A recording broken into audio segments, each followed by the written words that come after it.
Okay, so today we're taking a deep dive into the story of Our Lady of Guadalupe. Fascinating story, really. It really is. It's captured the imagination of millions of people. Oh, for centuries.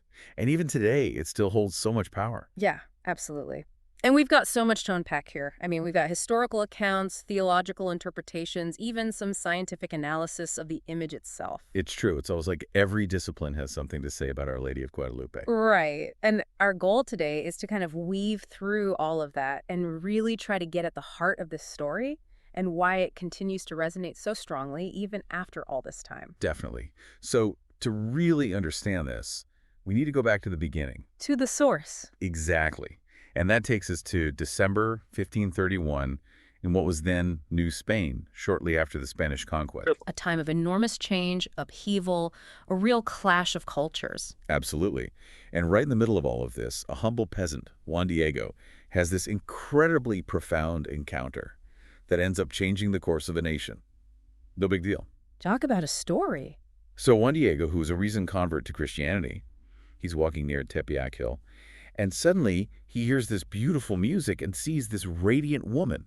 This is no ordinary woman, though. Right. She identifies herself as the Virgin Mary, the mother of Jesus. And she doesn't just appear. She has a specific request for Juan Diego. Right. She asks him to go to the bishop and request that a church be built in her honor and on that very hill, Tepeyac Hill. A bold ask, especially for a newly converted peasant. It's a lot of pressure. I mean, imagine yourself in Juan Diego's shoes for a moment. You've just had this incredible vision, but now you have to convince the bishop, who's this powerful figure.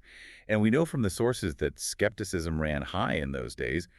It wasn't easy to just walk up and claim a divine encounter. Exactly. And that's precisely what happened. The bishop, he didn't just take Juan Diego at his word. He wanted proof, something tangible. Understandable, right? I mean, this is a major claim. It is. It really makes you think about the nature of faith and how often, perhaps, it demands some kind of external validation. Right, this need for something we can see or touch to really believe. Yeah. So how does Juan Diego respond to this demand for proof? Well, the Virgin Mary, she gives him a task, a test of faith, you might say.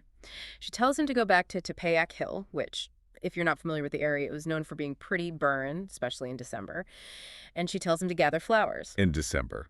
Not exactly the time for blooming flowers. Exactly. But it gets even more interesting because she wasn't asking for just any flowers. We're talking about Castilian roses, a very specific type of rose, not native to Mexico, and certainly not something you'd expect to find blooming in December. Talk about a tall order.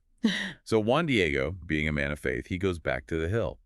And wouldn't you know it, he finds these beautiful Castilian roses blooming in the middle of winter. This is where the story takes that turn towards the miraculous. It really does. Yeah. So Juan Diego gathers the roses in his tilma, which is like a cloak worn by the indigenous people, and he heads back to the bishop.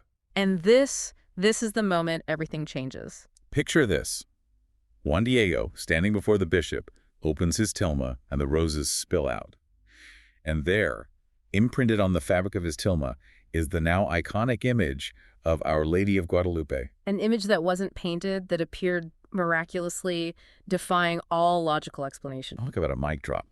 This image becomes the undeniable proof that the bishop was looking for. Something tangible, something real. The event, it sends shockwaves throughout New Spain, forever changing the spiritual landscape of the region. And that's just the beginning of the story. This image, though, it's more than just, a pretty picture. Right. It becomes this powerful symbol of the Virgin Mary's presence, and just as importantly, her message to the people, especially the indigenous people of Mexico. And what a message. I mean, she proclaims herself as the mother of the true God who gives life.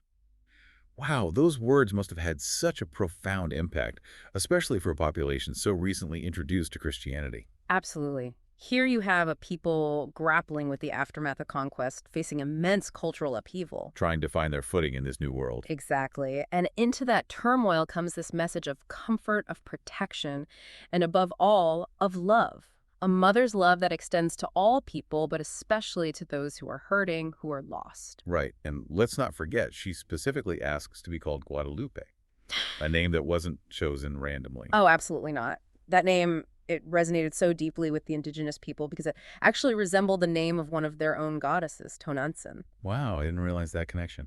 And that similarity, whether intentional or not, it created this bridge between their existing beliefs and the Christian faith that was being introduced. A point of familiarity in the midst of so much change. Exactly. It's like she was meeting them where they were, speaking their language, both literally and symbolically. So you have this miraculous image, this incredibly powerful message of hope and love, and then a name that speaks to the heart of the indigenous population. Like all these elements come together to create something truly extraordinary. And the impact, it's impossible to overstate. Millions of Aztecs converted to Christianity in the years following the apparitions.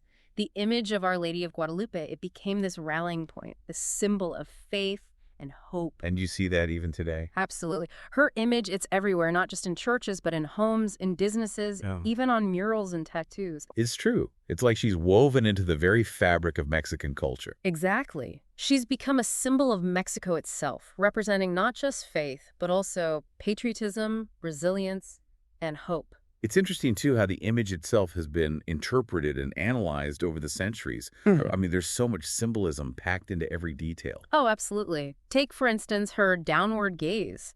It's actually quite unusual for religious figures of that time to be depicted with their eyes cast down. Right, they're usually looking quite powerful, maybe even a little judgmental. Precisely. Think about how different Our Lady of Guadalupe is. Her eyes, they're not looking down in judgment, but rather in humility, in compassion. Like she's saying, I see you and I meet you where you are. Exactly. And her hands, they're not just clasped in prayer. You're right. They're positioned as if she's holding something, or maybe even offering something. It's a gesture that mirrors indigenous gestures of offering, which again speaks to that cultural blending, that desire to make her message accessible. Yeah. And then there's the moon beneath her feet. Ah, yes. The moon, a symbol that we find across cultures. Here, she's standing on the moon, symbolizing her dominion over the earth, but it's not this, domineering kind of power. Right, it's more nurturing, more in line with the feminine, divine. Exactly. And then there's that striking turquoise mantle. Oh, yes, that beautiful blue. It's very significant, right? And incredibly significant. Turquoise in indigenous culture represented the divine, the heavens. It was the most sacred of colors. So by wearing it, she's connecting with their understanding of the sacred, speaking their language visually. It's like every element of the image has been so carefully chosen, so thoughtfully composed. Exactly. It's meant to be read, to be unpacked. And even beyond those obvious symbols, there are these, well, unexplained elements that continue to intrigue people. Like the bearded man reflection in her eyes. Right. Some say it's Juan Diego himself. And then there's the tilma itself. Ah, yes, the tilma. For being made from such simple fibers, it really should have disintegrated a long time ago. But there it is, centuries later, still perfectly preserved. Science has examined it, analyzed it, and still can't fully explain its longevity. It really does feel like the image itself is part of the miracle. It is a story that continues to resonate centuries later, urging us to look deeper, to question our assumptions. And to consider the ways in which faith can shape not only individual lives, but the course of history as well. It's amazing to think how the story of Our Lady of Guadalupe, how it's touched so many lives. It really is. And it's not just a historical event, It's Right. a living, breathing faith for millions and millions of people around the world today. You see it every day. Absolutely. And you see it most clearly in the devotion to Our Lady of Guadalupe. I mean, think about it. Her basilica in Mexico City. One of the most visited pilgrimage sites in the world. It's incredible the sheer number of people who go there every year to pay their respects, to offer up their prayers. It's a testament to the power of her story, and the hope that she embodies for so many. Definitely. And not just pilgrimages, but the prayers, the novenas, the countless ways people incorporate her into their daily lives. It's a reminder that faith isn't just something you read about in a book. It's something you live. It's a lived experience. Exactly. And in the case of Our Lady of Guadalupe, it's an experience that's been passed down through generations, evolving and adapting along the way. From a humble apparition on a hillside to this global icon of faith and hope, it's quite a journey. It really is. And I think at its core, it's a story that speaks to the power of belief, the way in which faith and culture can intersect and create something new and powerful. Right, this fusion of the Spanish Catholicism with the indigenous beliefs, it creates something truly unique. Exactly. And that's part of what makes this story so fascinating to explore. It challenges our assumptions about what faith is, about how it's expressed, and about the ways in which it can shape not just individual lives, but entire cultures and historical moments. It makes you realize that faith isn't this static thing. It's constantly evolving, always interacting with the world around it. And the story of Our Lady of Guadalupe is a powerful example of that. It really is. Well, I think we've only just scratched the surface of this incredible story, but I hope our deep dive today has given our listeners a deeper appreciation for the enduring legacy of Our Lady of Guadalupe. Me too. It's a story that continues to resonate, and I think it will continue to inspire and challenge us for centuries to come. And that wraps up another deep dive.